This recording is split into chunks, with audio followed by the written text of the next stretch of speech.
Do this before the next Beesmas update comes out. Unknown things and secrets that no one said. Hello beekeepers. We meet again on another guide video. As we all know, we have to prepare for the new Beesmas. We need to prepare for it because these type of updates are getting harder. If you watch until the end, I will try to help you on things. I consider you a good guy and the best one by pressing the like button and the subscribe one with the notifications bell on. Let's get into the content. 1. Planters deserves much more attention. As we all know, the planters are very useful. They can bring us a lot of good materials, even bee quips. Many of you didn't know there are hidden secrets. Secrets that can make your progress easy and better. Let's start with the secrets first and then I will tell you what you should do. 1 week ago, I discovered something new. Something that no one found. It is all about the candy planter in the bamboo field. As we all know, a candy planter can drop jelly beans, gumdrops, glues and the rest. In bamboo field, I discovered that if you plant it for the first time there, you can get 20 jelly beans. Jelly beans that helps you in the boosts.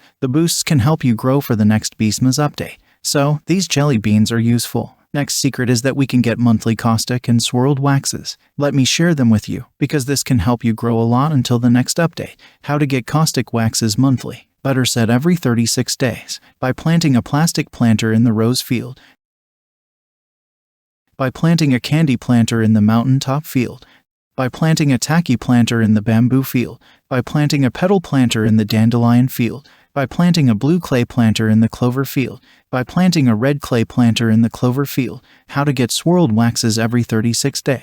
By planting a plastic planter in the coconut field. By planting a candy planter in the cactus field. By planting a tacky planter in the pumpkin field. By planting a pesticide planter in the strawberry field. By planting a petal planter in the strawberry field. By planting a blue clay planter in the spider field. By planting a planter of plenty, available for every field. These was the monthly waxes. We still have hidden secrets that planters hide from us. Pay attention on the following planters. A plastic planter can bring you as a reward a super smoothie. A monthly reward that is used on boosts. I recommend you to plant it on the coconut field. Plastic planter, candy planter, red clay planter, blue clay planter, tacky planter, pesticide planter, petal planter and the planter of plenty. They can give you as a reward different bee quips. Bee quips that can be worn by bees. Plant them all in the dandelion field for a chance to a bee quip. If you need glues, and I know that you want glues for things. As I said, a candy planter can drop a lot of glues. But, did you ask, what is candy planter's favorite field or fields? Let me explain clearly. A candy planter loves the most the strawberry field. A strawberry field is one of the best fields for the candy planter, because it can drop a lot of jelly beans and rarely it can drop 10 or more glues. Another best field and recommended for glues is the stump field. This field, as we all know, loves to drop gumdrops and glues. And because we plant our candy planter, a planter that loves the gumdrops and the glues too, it will increase the chance on dropping glues. So, I recommend you the stump field for glues. You can plant a few sprouts there. Why are the sprouts on this list? As I said, stump field is a gumdrop and glue lover, so the chances on getting a gummy sprouts are higher than normal. Plus, it is a smaller field, much more in your advantage. Yes, the snail can be a bad thing for you, an obstacle. A planter means more than you think. It's so important. Besides these, a planter can bring you nectars that helps you on boosts. 2. The amulets are very important. I will explain clearly what amulets you need for a better experience. First amulet is the snail one. You need a decent snail amulet that contains stats for your recent hive color. As you can see, my stump snail amulet contains stats that are used for red hives and for blue ones. It has white fields too. And make sure to have at least the goo and the goo conversion stats. They are important. And amulet. As a mixed hive, just don't focus on the red, blue and white pollen buffs. You have to focus on the rest of the stats and the most important ones for a mixed player. I advise you to have an ant amulet that contains the following stats. You need a higher conversion rate. 1. A stat that contains critical chance. 2. A stat that contains bee attack. 3. A stat that contains critical power. These are the most important ones. About the pollen stats. If your mixed hive contains more red bees and you use gummy mask, just do the following duo. Red pollen and white pollen. If your mixed hive contains more blue bees and you use gummy mask, just do the following duo. Blue pollen and white pollen. That's all with the ant amulet. Try to get a better ant amulet until the next Beesmas update.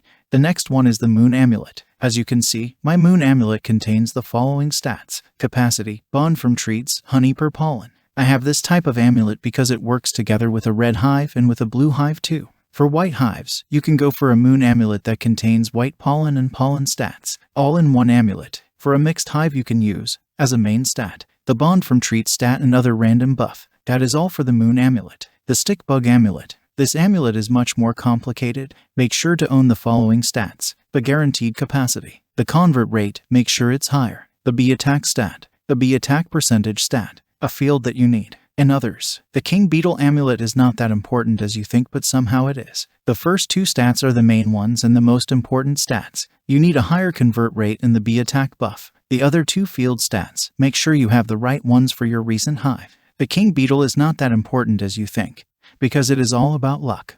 You need luck to get this amulet. It is not guaranteed. The last one is the Supreme Star amulet. You can afford this one only when you unlocked 40 different types of gifted bees. I will let you know every hive color passives. For red hive, you need a Scorching Star and Star Saw double passive. For blue hive, you need a Pop Star and Star Shower double passive. For white hive, you can use two different double passives. One that costs you stingers and one that don't cost stingers. 1. Gummy Star and Star Saw double passive. 2. Gummy Star and Star Shower double passive. For mixed hives, I recommend the Solo Star Shower, or much better the Star Shower and Guiding Star double passive. But only if that double passive has overpowered stats. I really recommend you to use a Solo Star Shower that contains good stats. A 5 of 5 Supreme Star amulet that contains Star Shower passive. The main stats are the ability rate, critical chance, convert rate, and your recent hive color pollen stat. 3. Hive improvement and upgrades. As we all know, the hive is the main thing that has to be modified and making it better. We have to pay much more attention to the hive details and what it is possible to do. Don't ignore that thing because you can lose a bigger amount of progress. Replace the bees that you think are useless and they has no reason to get into your hive. Make sure you have the majority of bees gifted, because this brings you the greatest change ever. You will be able to make a bigger amount of honey, maybe double. The ungifted bees are good too, but all you have to do is to think one more time, and to see what is missing from your hive. Analyze every bee ability and see what they do, and you can easily see what's the problem. What prevents you from progress? Never place similar bees that do nothing. About levels. The levels are the most important ones into progress. They helps the bee gain much more power and much more energy. The higher the level, the more chances you have to overcome any obstacle. Make sure that your moon amulet contains bond from treats buff, and make sure to own a gifted puppy bee in the hive. This can easily make your bee level cost much cheaper. Do not waste 100% honey on treats, while you can easily make a profit of 35% every time you waste honey on treats. I told you that in one of my videos, but I repeat it to make sure that you do the right thing until the next Beesmas update comes out. 4. Quests and badges. As we all know, a quest represents the most important thing in the game. Some of the new endgame tools costs a lot of materials and honey, but it requires some of the specific quests.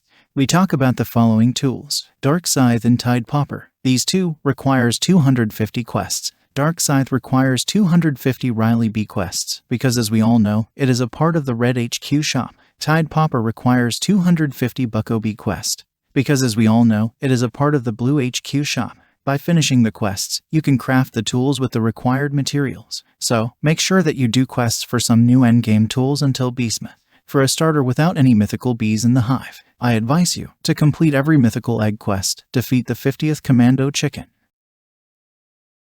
Get a better hive with some new mythical bees. You can receive at least 3 mythical eggs guaranteed. These can be obtained from the following bears and mobs. A mythical egg can be obtained by completing the Black Bear's mythical egg journey quests. A mythical egg can be obtained by completing the 100th Brown Bear's quest. Another mythical egg, and the last one guaranteed, can be obtained from Commando Chick. Defeat it 50 times, and you will receive the egg. Complete the most important quests until the next Beesmas update. Complete the Spirit Bears quests for those spirit petals. Get better equipment.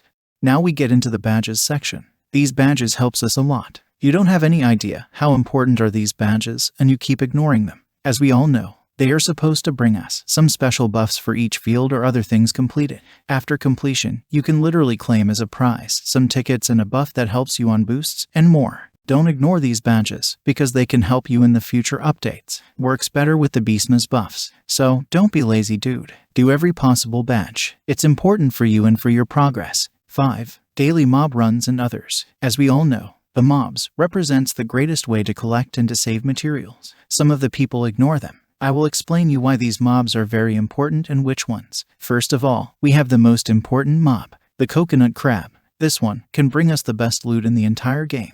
Almost the best loot. I exaggerate sometimes, but it can drop you tons of glues, glitter, coconuts, microconverters, and much more. This mob can help you with the gummy mask journey, gummy boots, and much more things. Defeat coconut crab daily, and do a boost before you defeat the crab. But it's a waste of microconverters. As we all know, we can stack up to a maximum of 15 microconverters, so I advise you to boost or something before everything. The crab drops around 7 to 10 plus converters. The next mob on the list is the king beetle. King beetle drops a lot of goodies. Things like a purple potion, different eggs, extracts, and much more. Of course, this mob is overpowered, so you don't have to miss his loot.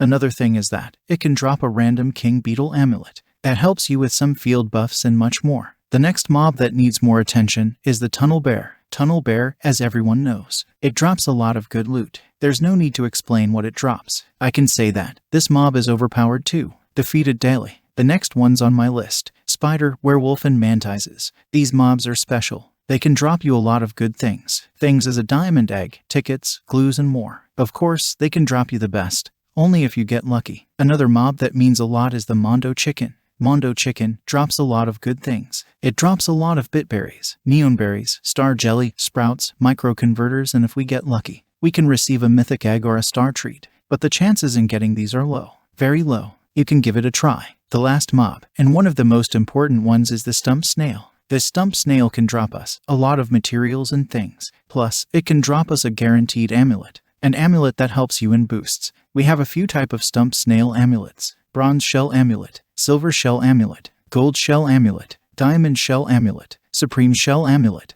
The snail has a health of 30 millions. Try your best, and you will receive a lot of good things from it. Finally, we are here in the end of the video. All I need from you is that you have to press the like button and to subscribe with the notifications bell on. The video got me a lot to create and to edit. I really appreciate that you support me. It was me, Zap Player, your favorite bee swarm simulator troll. Stay safe, stay strong, and stay cool. Bye.